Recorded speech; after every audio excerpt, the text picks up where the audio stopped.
可以出高于市场价6倍。是老朽皇甫圣宗与诸位合作愉快。宝塔暂时不能提供给大家。芥子时空宝塔尽管敲诈，可要好好敲诈你们的灵石了。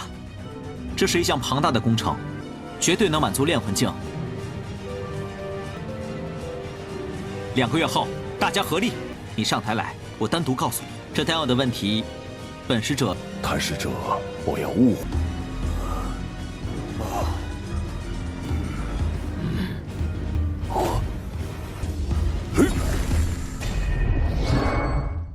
Hello guys, welcome back to KD Universe. Dan walaupun kita masih terbawa akan kesedihan gitulah terkait kematian Xiahou yang tadi di depan mata kita, bahkan rohnya sampai keluar dan berjalan di tengah salju sendirian mengucapkan kata minta maaf. Minta maaf sudah tidak bisa menepati janji, semuanya diminta maafkan guys.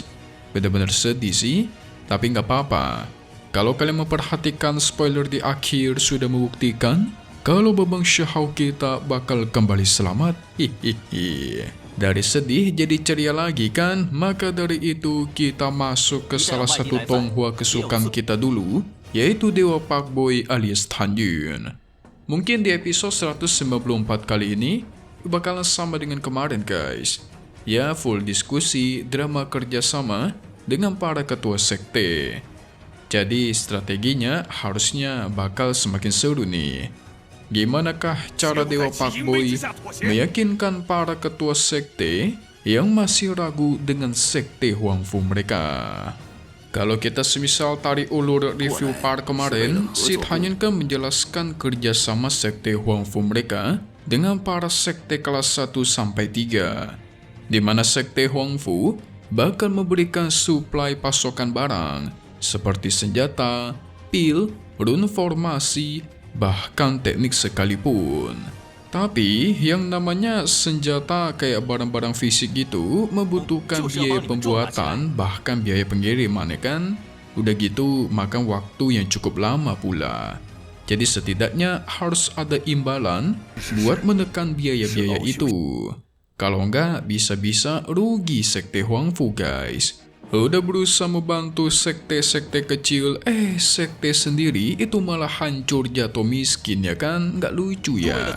Nah, setelah itu Tan Yun menjelaskan langkah-langkah yang harus mereka tempuh untuk meneruskan kerjasama ini. Perihal teknik tentu bakal diberikan, asalkan sekte Huangfu puas dengan kerjasama mereka. Tapi di akhir-akhir kita cukup terkejut karena ternyata sekte-sekte kecil ini berani membayar 5 kali lipat dari harga normal. Sungguh mengejutkan kan? Itu harga yang fantastis. Nah, gimanakah jawabannya Tan Yun dan para ketua sekte? Maka langsung saja kita masuk ke intro ya guys ya. 都由我皇甫圣宗提供，只为与大。 Tampaknya para ketua sekte sangat antusias akan penawaran Tan Yun. Bahkan mereka seakan-akan takut kehilangan tawaran itu. Sampai-sampai mereka mengatakan bersedia menaikkan harga jadi 6 kali lipat kalau semisal Tan Yun masih tidak puas. Sementara ketua Tan Tai menyerahkan semua keputusan kepada Tan Yun.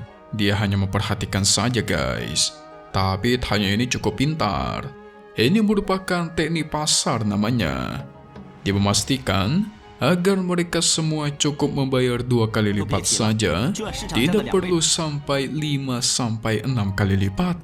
Karena memang sekte Huangfu mereka secara sukarela ingin membantu para sekte kecil, bukan bertujuan menjual barang-barang guys. Kalian perhatikan kata-katanya itu pintar kan? Karena dengan bahasa seperti itu otomatis para ketua sekte jadi senang guys, sekaligus merasakan sekte mereka itu dihargai. Jadi prinsip jualannya seperti ini, mending jual banyak-banyak tapi harga murah daripada jual mahal-mahal, tapi barang yang kejual itu dikit yang terjual.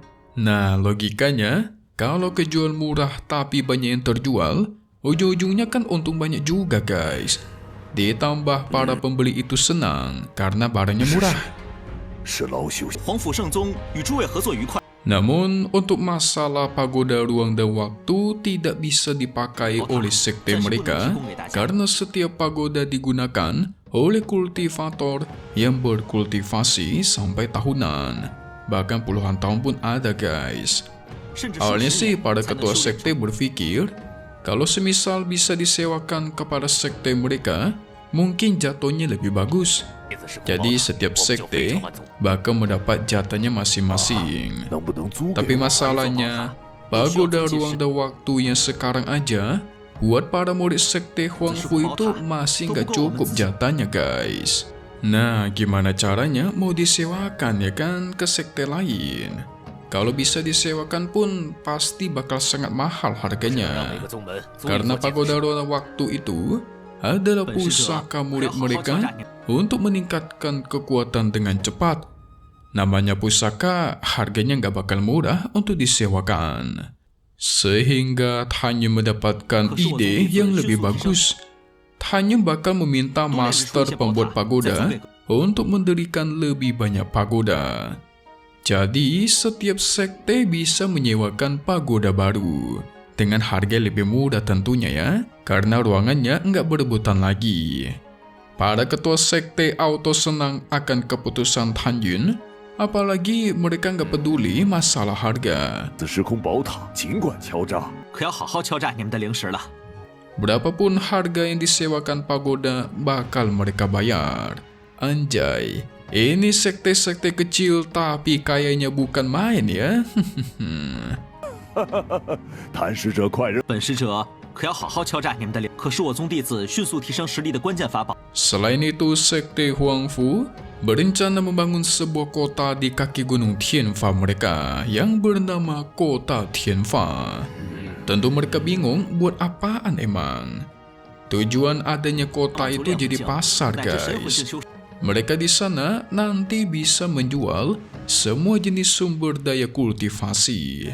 Mau itu pil, teknik, senjata, rune formasi, dan lain-lainnya. 仿城内可以交易各种修炼资源。 Nah, dari rencana itu diestimasikan diprediksi kota Tianfa bakal selesai dibangun selama 10 tahun. Rencana begitu bagus, sampai-sampai para ketua sekte ingin tahu apakah kota Tianfa bisa dibangun lebih cepat. Udah nggak sabar nih ceritanya nih guys. Tapi sayangnya jawabannya nggak bisa. Karena namanya kota besar ya kan, membutuhkan bahan dan tenaga besar-besaran. Semua ketua sekte ingin agar kota ini cepat dibangun. Jadi, mereka pun bersedia mengirimkan orang untuk membantu membangun kota lebih cepat. Mantap kan? 王剑圣，这等好事。这是一项庞大的工程，绝对能满足炼魂境。2个月后，大家合力。 Karena semua bersedia membantu, maka dalam 2 bulan kemudian pembangunan kota bakal dimulai.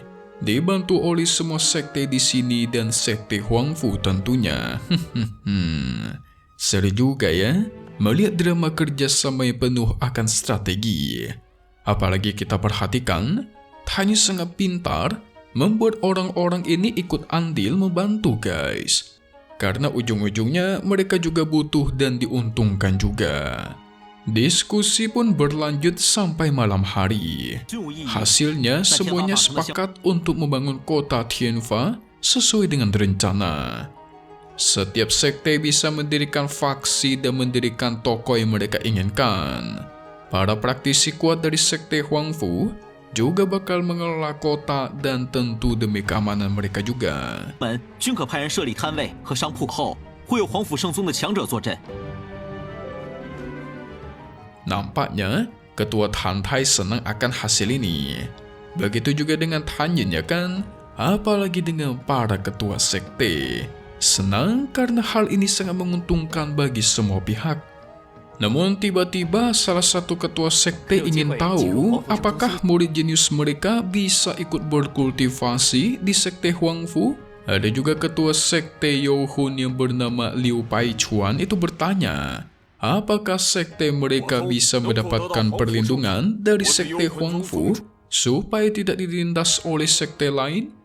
Hanya menegaskan 3 hal guys. Untuk terkait masalah internal sekte lain, sekte Huangfu itu nggak boleh ikut campur. Mereka juga tidak bisa merekrut murid dari sekte lain, ditambah tidak ikut mengurusi konflik permasalahan antar sekte. Maksudnya buat apa guys? Jadi maksud Hanyin tidak mengikut campur dalam masalah mereka, biar sekte Huangfu tidak mencaplok sekte lain atau merebut sekte lain guys. Coba kalian pakai logika guys, kalau semisal sekte Huangfu ikut campur dalam masalah sekte lain, otomatis sekte Huangfu itu bakal meminta jatah dong. Nah, itu bisa digunakan untuk menguasai sekte yang dikalahkan. Jadi Hanyin dari awal sudah bersikap adil, biar sama-sama yang gak ada diuntungkan dan gak ada yang dirugikan guys. Walaupun banyak ketua sekte yang cukup merasa kecewa, tapi bagi ketua Tantai, itu sangatlah bijak dan keputusannya cemerlang.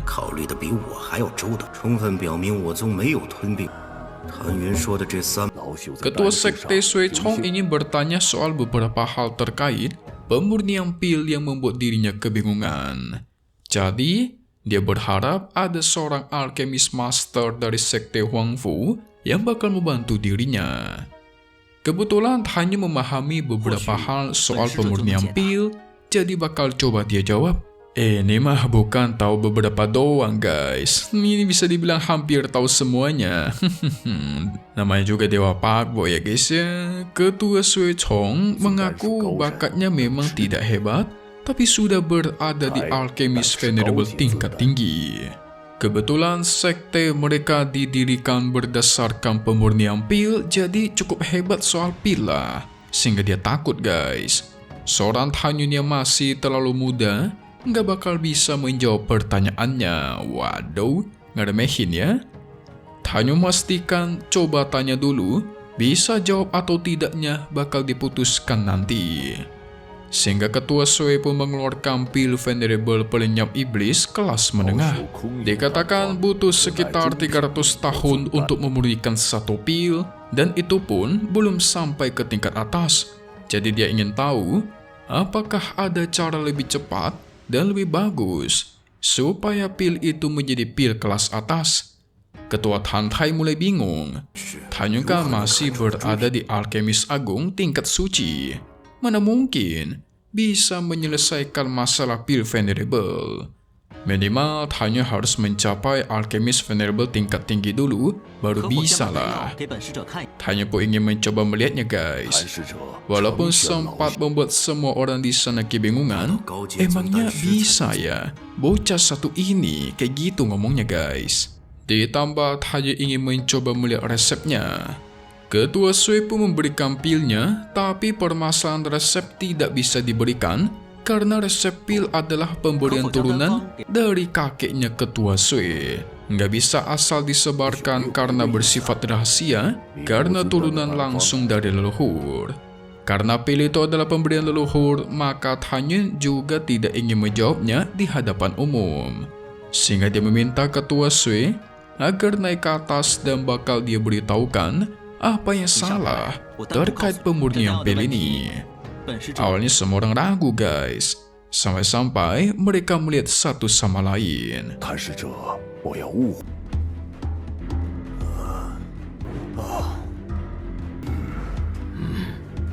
Tapi pada akhirnya, Ketua Sui pun naik ke atas. Tidak lupa dia menyiapkan formasi supaya tidak ada satupun orang di luar yang bisa mendengar percakapan mereka. Hanya menebak bahan pembuatan pil itu ada sekitar 60 jenis dan tuer. Ketua Sui Chong auto terkaget.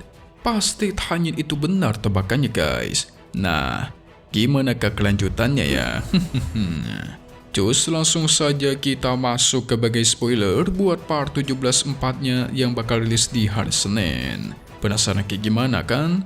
Langsung saja kita masuk guys buat spoilernya. Pada akhirnya, Hanyin itu berhasil menjawab apa yang menjadi pertanyaan Ketua Sui Chong. dia bakal berterima kasih atas semuanya. Tentu itu membuat para ketua sekte tidak percaya akan apa yang mereka lihat. Masih begitu muda, tapi kok bisa menyelesaikan masalah sesulit itu? Sampai-sampai mereka berpikir guys, sekte Huangfu begitu hebat, melahirkan anak murid yang begitu jenius. Padahal mah bukan sektenya yang hebat ya, melainkan Tan Yu sendiri yang dari awal emang udah OP dia. Ketua Tan Tai sendiri sampai tidak percaya. Dia berbicara dua mata dengan Tan Yun, bahkan bertanya, bakat luar biasa seperti Tan Yun itu nggak bakal ditemukan di menua manapun. Sehingga dia penasaran, gimana cara Tan Yun bisa mengetahui banyak soal pemurnian pil.